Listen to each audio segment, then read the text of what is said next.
My gut check is terrible right now. I don't know what the deal is there. Maybe I have to go to a doctor and get that checked out, but I don't know, man. Sometimes you got to trust your gut in fantasy, but I'm not trusting mine right now, and I don't know why. All right, everybody, and welcome back. As always, I am your party host, Joe Rivera, and along with me, one of the preeminent ball knowers of USA Today Sports. You know him as Jacob Camenker. We know him as the Vod of Thunder. Jacob, I heard through the grapevine here that you have a tendency of like giving the fantasy managers the advice, but you're pretty bad at taking your own. So come on, man. What's up with that? What are we doing here? We're trying to win? What's going on, man? Yeah, man. Sean Tucker's got me in a tizzy because a couple weeks ago, scooped him up, didn't start him against the Bills. Was a mistake. Lost my matchup because of it, even though I wanted to start him. Next week, I was like, you can't start him against the Rams. And yet I still plugged him into the lineup over A.J. Brown. I don't know what I'm doing, Joe. I'm giving the right advice, but my gut check is terrible right now. I don't know what the deal is there. Maybe I have to go to a doctor and get that checked out, but I don't know, man. Sometimes you got to trust your gut in fantasy, but I'm not trusting mine right now, and I don't know why.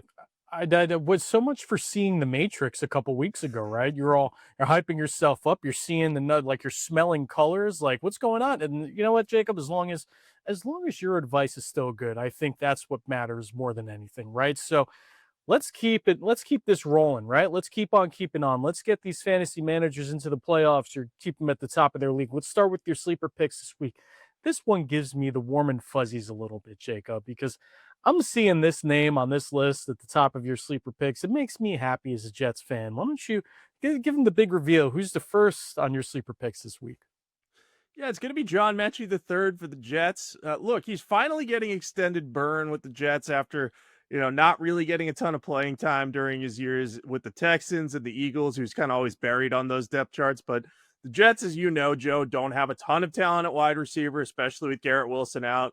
They have AD Mitchell and they have Metchie, and they're just kind of giving these guys a lot of looks and just saying, hey, maybe one of these guys will become, or both will become something moving forward. So over the last couple games, Metchie has racked up 9 catches, 110 yards, and he scored a touchdown in both of them. So I think he has a pretty decent target floor moving forward, especially with Tyrod Taylor at quarterback. He's just a better passer than Justin Fields, who just isn't seeing the field, which is ironic a little bit given his name. But I think that Metchie should get enough volume moving forward to be a guy you consider plugging in at flex. He's not going to have a super high ceiling, but I just like the idea of trusting him against the Falcons here. So feel free to throw him into your lineup or at least add him to your bench and see what he can do the rest of the season if you need receiver help. Yeah, I think you gave the key here with Tyrod Taylor and at quarterback. The Jets offense isn't going to light up any scoreboards, right? I mean, they just scored 10 points this past weekend. But if you're looking for guys who are going to get volume, I think you're going to see that moving forward because we know Justin Fields just wasn't throwing the ball earlier this season. I think with Taylor, he's at least going to let it rip a little bit. So I like that. I like it. Let's keep it rolling, Jacob. And here's an interesting one. Playing on Thanksgiving night against the Ravens, Andre Iosivas with Joe Burrow coming back. Interesting sleeper selection here. Yeah, so the logic here is, a lot of people looked last week with Jamar Chase suspended and said, hey, Yoshivas might be good for this 1 week against the Patriots. And he was. He was targeted team high 7 times, caught 4 passes for 61 receiving yards. Really respectable showing. A lot of people thought that was just going to be a one-off, but now T. Higgins is dealing with a concussion. He's unlikely to play on Thanksgiving. So Yoshivas suddenly is going to be in that number 2 receiver role once again.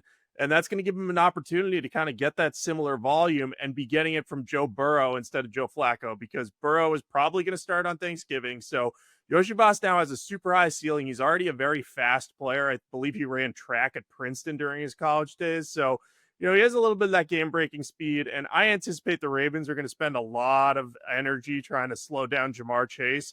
That's going to leave Yoshibas open. So I think he's the type of guy you plug in at wide receiver 3 on Thanksgiving and just say, hey, this dude could end up popping off this week. And if not, he should still get enough catches to be a guy that's worth having in your lineup. I like it, and fantasy managers should be excited with anybody who owns either Joe Roster's Joe Burrow or Jamar Chase or T. Higgins, obviously hurt, but that offense is going to look a little bit different. It's going to look a little bit better with Burrow coming back. So we'll see what Thanksgiving holds in store, the night game there. So last but not least here, Jacob, I'm not high on this guy anymore.